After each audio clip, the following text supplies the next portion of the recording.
So this is a homily for the 7th Sunday in Ordinary Time by Deacon Kingsnorth. We live in a world where people are often too quick to share their opinions. We make judgments about others, usually in haste, without fully knowing who they are, what circumstances have brought them to this point, or why they have reacted in a particular way to a given situation. I remember teaching media, showing students an advert by the Guardian newspaper from 1986 called Point of View.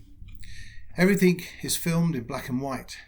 In the first shot, we see a skinhead turning and racing down a street as a car drives past. The passenger watches as the skinhead speeds past a woman standing at her doorway. The image fades to black. In the second shot, which could be from the passenger's point of view, the skinhead races past the woman and sprints harder as the camera pans right to reveal a man in a hat and long coat carrying a briefcase. The man turns to see the oncoming skinhead pulling up his briefcase to block the potential attacker. There is fear on the man's face. Again, the shot fades to black. In the third shot, from a higher angle, we see the man walking under a pallet of bricks being hoisted up some scaffolding. Just as the ropes begin to break, the skinhead reaches the man with the briefcase.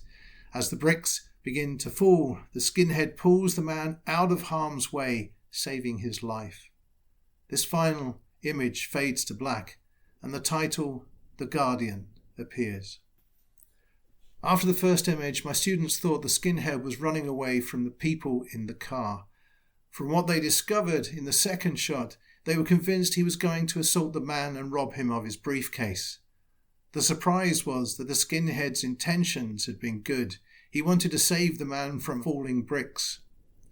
Yet, everyone had already condemned the skinhead simply because of his appearance and the wrongful assumptions our culture associates with skinheads being bad boys out to do harm. David, already anointed as the new king, knew it was wrong to take the life of Saul. While it seemed to Abishai that God had delivered Saul into David's hands to be killed, David had a different perspective. He did not judge Saul the same way he was judged by others. David understood it wasn't his place to kill God's anointed. That judgment was for God alone.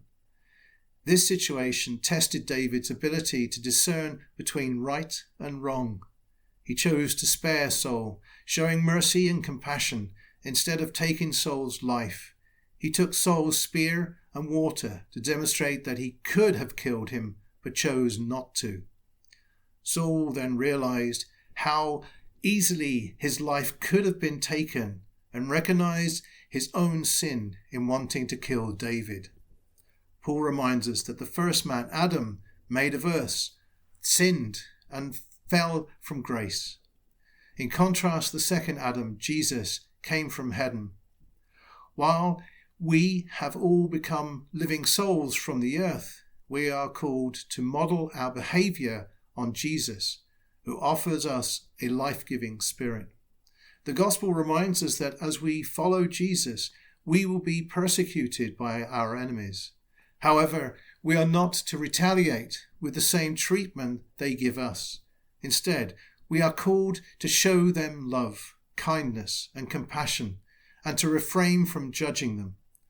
The way we treat others is how we will be treated in heaven.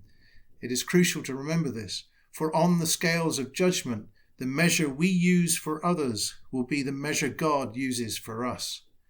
If we have been harsh and lacked compassion, seeing everything in black and white, we too will judge the skinhead as a thug and fail to recognize his noble act of saving the man from harm. Amen.